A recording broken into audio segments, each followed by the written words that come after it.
5 minutos com você, programa 62.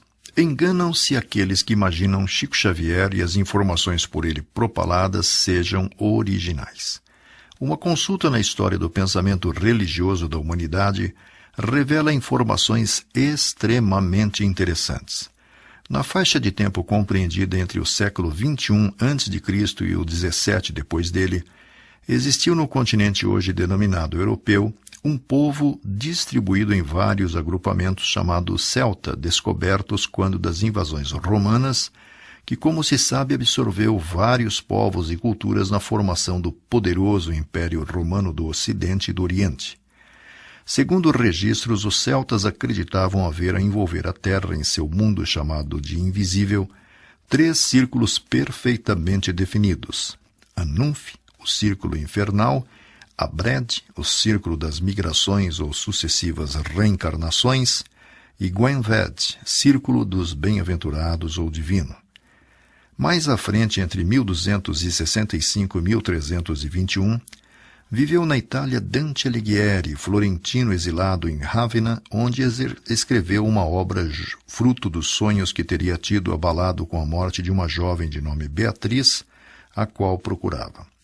Seu trabalho se dividia em 3 partes, cada qual com 33 cantos, exceto uma constituída de 34, a introdução à obra, perfazendo 100 cantos no total, com 3 versos decassílabos, ou seja, 10 sílabas poéticas de uma rima alternada.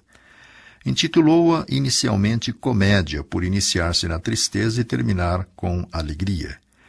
Dante, em sua viagem, coloca-se como o personagem principal, lançando mão da narrativa na primeira pessoa, sendo conduzido por Virgílio, poeta italiano considerado pagão, autor de Eneida, narrativa da epopeia do povo italiano. Com ele, Dante atravessa o mitológico rio Estígies, na barca de Caronte, e é levado a conhecer o inferno, onde depara-se com pecadores sendo castigados em ordem progressiva de gravidade do pecado cometido, passando ao purgatório, local de purificação, onde pessoas pagavam penitência por dívidas morais que são, no entanto, saudáveis, chegando por fim ao paraíso, onde a amada Beatriz substitui Virgílio, acompanhando Dante por onde repousam pessoas que fizeram a devida penitência de seus pecados, governantes justos, estudiosos da teologia e praticantes do bem. Na visão de Dante, cada uma dessas 3 esferas, o inferno, o purgatório e o paraíso, divide-se em 9 círculos, perfazendo 27 níveis, cada um obedecendo a uma ordem progressiva conforme o estado de cada habitante dele. Entre o fim do século XVII e XVIII, viveu o sueco Emanuel Swedenborg, um gênio em sua época, engenheiro de minas, autoridade em metalurgia, engenheiro militar, astrônomo, físico, geólogo, anatomista, financista e economista. Quando contava 56 anos, radicado então em Londres, em abril de 1744, em estado de vigília, passou a ter visões em que lhe eram mostrados detalhes da vida em outro plano ou dimensão. Delas se sucediam com frequência e escreveu 3 livros: Céu e Inferno, Nova Jerusalém e Arcádia Celeste. Neles, entre outros detalhes, conta: o universo se compõe de esferas diferentes com vários graus de luminosidade e felicidade. Esferas que nos servirão de morada depois da morte na Terra, de acordo com as condições espirituais que tenhamos conseguido. Nesses mundos, seremos julgados automaticamente por uma lei espiritual segundo o que houvermos realizado na Terra. Em outra descrição diz: há casas, templos, clubes e palácios nessas esferas, e os seres que nelas habitam recebem os recém-chegados que, após um período de repouso, recobram a consciência do seu novo estado. Acrescenta ainda em seus relatos haverem nessas realidades arquitetos, mecânicos, flores, bordados, arte, música, literatura, ciência, museus, livrarias e até esportes.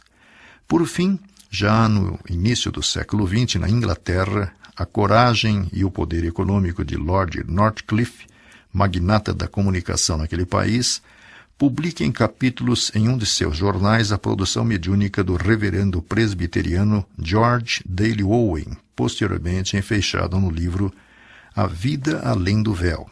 Tudo começou anos antes, onde o referendo passou a experimentar a influência do espírito da mãe, falecida anos antes, e que no fenômeno denominado escrita automática ou inspiração psicográfica, escrevendo 24 palavras por minuto, começa a dar ao filho a certeza da sua sobrevivência à morte, contando detalhes da dimensão em que se encontrava, sendo sucedida nessa tarefa pelos instrutores espirituais Astriel, que falava sobre as regiões inferiores do céu, Zabdiel, que falava sobre as altas esferas do céu, e, por fim, Líder, o qual deu notícias do ministério do céu.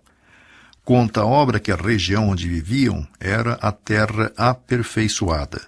O que chamais quarta dimensão, até certo ponto, existe aqui, mas não podemos descrevê-la claramente. Temos montes, rios, belas florestas e muitas casas, tudo preparado pelos que nos precederam. A riqueza de detalhes é impressionante, somente superada 3 décadas depois, com a chegada da primeira obra psicografada por Chico Xavier, Cartas de uma Morta, e posteriormente pela série Nosso Lar, do médico André Luiz, e finalmente Voltei, do empresário Frederico Figner, o introdutor do fonógrafo no Brasil.